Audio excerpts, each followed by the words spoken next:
news is breaking now, and the senators whom I mentioned have just taken to the microphones. Senator John McCAIN of Arizona is there now. Let's listen. For a number of years. In fact, our involvement goes all the way back to right after the fall of Kabul and at Bagram Air Force Base in the middle of the night, meeting with President Karzai for the first time. We applaud the decision of the President of the United States to ask General Petraeus to go serve again in defense of our nation. We think there is no one more qualified or more outstanding leader than General Petraeus to achieve a successful conclusion of the Afghan conflict. We praise the service of General McChrystal and thank him for his service to our nation and wish him well every success in the future. We are confident that General Petraeus' leadership will have a very positive effect on the situation in the region.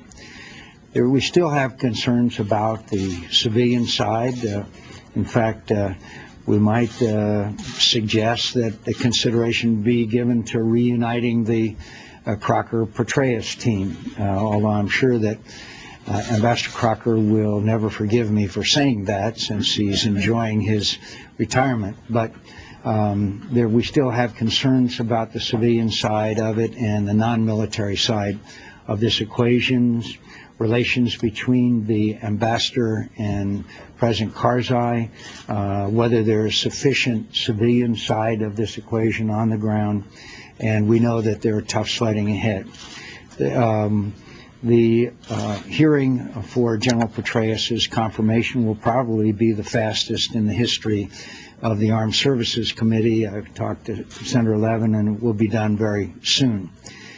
The concern that we have is the issue that will be raised in General Petraeus' confirmation hearings is exactly what is meant by withdrawal in the middle of 2011.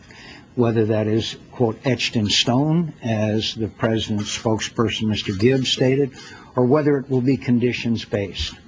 Obviously, we feel very strongly that it needs to be condition-based, because if you tell the enemy when you are leaving, then obviously it has an adverse effect on your ability to succeed.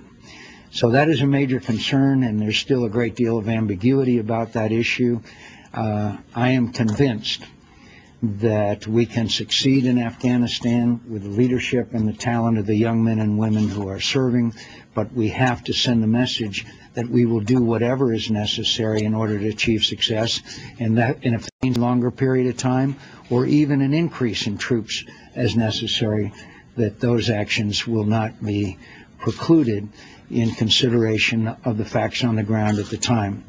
I would remind you that during the Bush administration, the three of us stood up for an increase in troops when it was opposed by then Secretary Rumsfeld. We stood up for a surge when it was opposed by President Bush and Secretary Rumsfeld.